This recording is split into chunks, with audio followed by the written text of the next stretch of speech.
Samsung ads are the marketing equivalent of sweaty, self-sabotaging turds. I'm sure that you guys have come across as owning Apple ads, yeah bro. And I am so tired of them. No, not because I want people to stop being mean to Apple. These ads are destroying Android and, if you're a user, is keeping you single. Grab your pitchforks and let's go. My body is ready.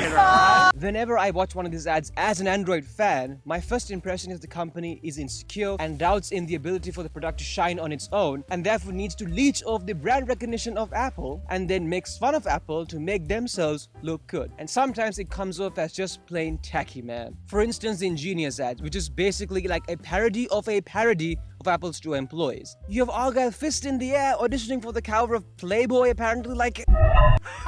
Who's coming up with this stuff? It's so over the top that it flew right past humor and crashed into a steaming pile of cringe. A joke is only as funny as it is true. If it's not, it's just a fairy tale. These things don't actually happen in Apple stores. Are people really gonna think, oh my god, Apple store employees are tugging on ropes? Must switch to the S23 Ultra now. Now, after you're being crushed by secondhand embarrassment, you may realize that some of these ads make Apple look good. Take the growing up ad. In that, they show people constantly lining up for the new iPhone's lot. Even in the pouring rain, as if to say, look at this dumb Apple sheep, man. That's not the epic burn that you think it is, Samsung. Don't act like you don't want the exact same thing. Are you against customer loyalty and people blindly throwing money at you? It just makes the company look jealous. In other instances, companies try to own and destroy Apple with facts and logic, which ends up with them getting in trouble with half the world's population. Razer had an ad which made fun of the 2016 MacBook Pros for not having ports. And it said, you call yourself Pro, S my D. And they were accused of being this. Oh, what you think? Girls don't game, Razer?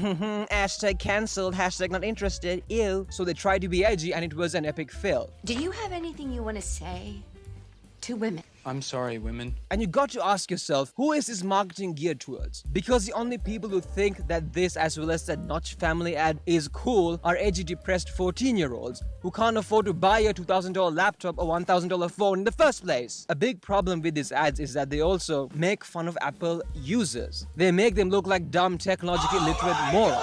And since these attack ads are usually the most popular type of Android or Windows ad, general consumers would develop the perception that all Android users are a bunch of, grincel, weirdos, socially rejected, mozzarella toxic, tainted smelling outcasts and hate the popular kids for the sake of them being popular because, let's be honest, you might not like iPhones, but it's not like iPhones are, inherently evil.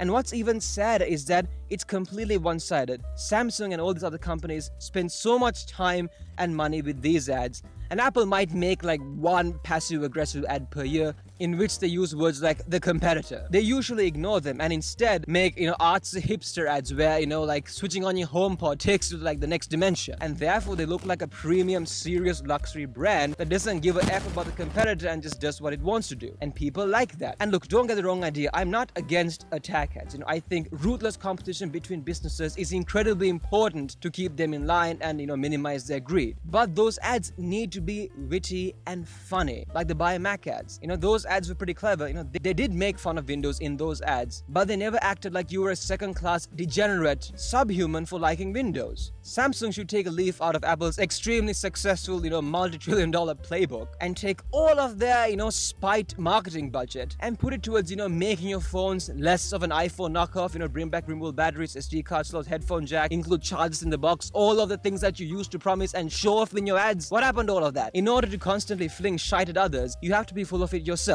Relevant Rex, Marcus Aurelius. Alright, make sure to like and subscribe and check out why Apple ads are evil.